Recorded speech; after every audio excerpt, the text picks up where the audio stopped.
Lola, de ton côté, j'ai bien aimé cette définition. Tu dis de toi que tu es une princesse Kaira. Je crois que c'est la presse qui m'a titré comme ça. Parce qu'il y avait des guillemets.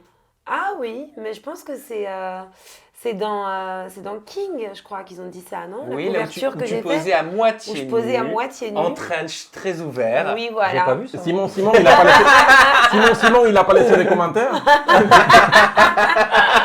Bah alors Simon, Avec une petite joke même sur le titre, sur la peut-être future première dame de il y France. allait fort parce il m'a titré Lola Marois, première dame de France carrément. Oui, Donc, mais ça fait quoi d'avoir marqué c'était un peu Lola Marois, provocation. première dame de France, avec un trench très ouvert qui laisse apparaître ses cuisses? Bah c'est moi, c'est-à-dire qu'en fait j'aime pas, tu vois.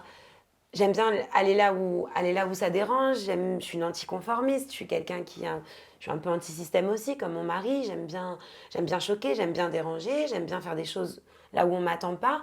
Donc effectivement, ce magazine qui est censé être un magazine quand même assez rock'n'roll, assez en dehors des codes et tout ça, qui me fait une couverture donc avec un long trench où on comprend bien que j'ai rien en dessous et en titre Lola Marois, première dame de France, c'est tout ce que j'aime.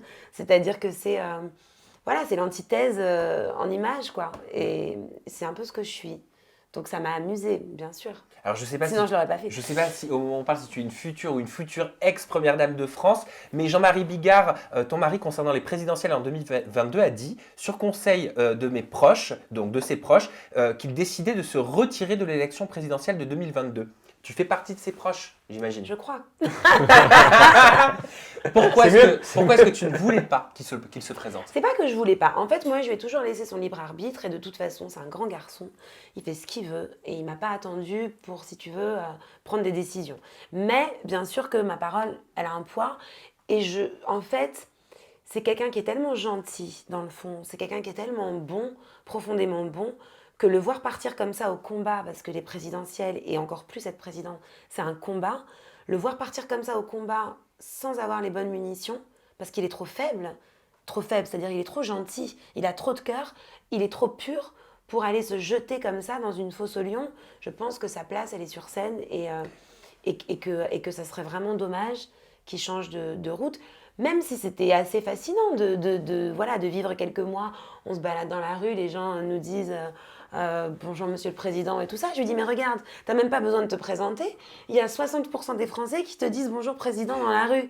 C'est déjà, tu vois, t'es à moitié président dans le cœur des gens parce qu'ils savent que t'es engagé, parce qu'ils savent que t'es un humaniste et que voilà, il y a des choses tu feras toujours tes coups de gueule, mais fais-les sur Internet. Est-ce que c'est la violence plus de prudent. certains propos, de certains jugements qui, en tant que femme, peut blesser quand on aime, quand on est marié ou pas, mais qu'on aime la personne en face de soi? Quand on entend nombrilique, égocentrique, abruti total, roi des bofs, ça doit pas faire plaisir. Oui, j'ai entendu tout ça, mais en fait, j'entends des critiques sur lui depuis que je suis avec lui. Je me suis mise avec lui, j'avais 23 ans.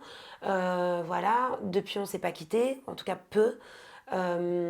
Donc, je sais ce que c'est que de vivre avec la critique et d'être critiqué par ricochet, puisque il y a autant de gens qui l'aiment que de gens qui le détestent, je pense. Il ne fait pas l'unanimité, parce qu'il est beaucoup trop coloré pour faire l'unanimité, et qui ne rentre pas dans les codes, et qui dit tout haut ce que des gens pensent tout bas, un peu comme moi aussi.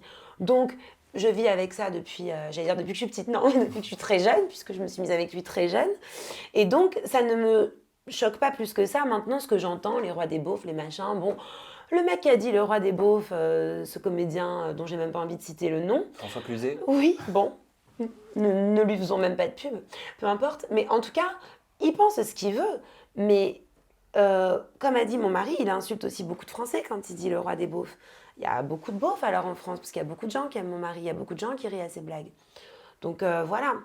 Tout ça, ça m'a pas. C'est pas ça qui a fait en sorte que je me suis dit, oh là là, ne le fais pas. Je me suis juste dit qu'il était plus heureux sur scène à faire rire les gens que d'aller essayer de se battre pour une cause dont il n'obtiendrait pas une grande réussite. Donc, une parce façon que de la le politique, préserver. c'est trop dur. Voilà.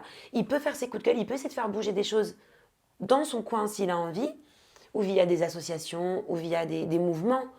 Mais la présidentielle, non, soyons raisonnables.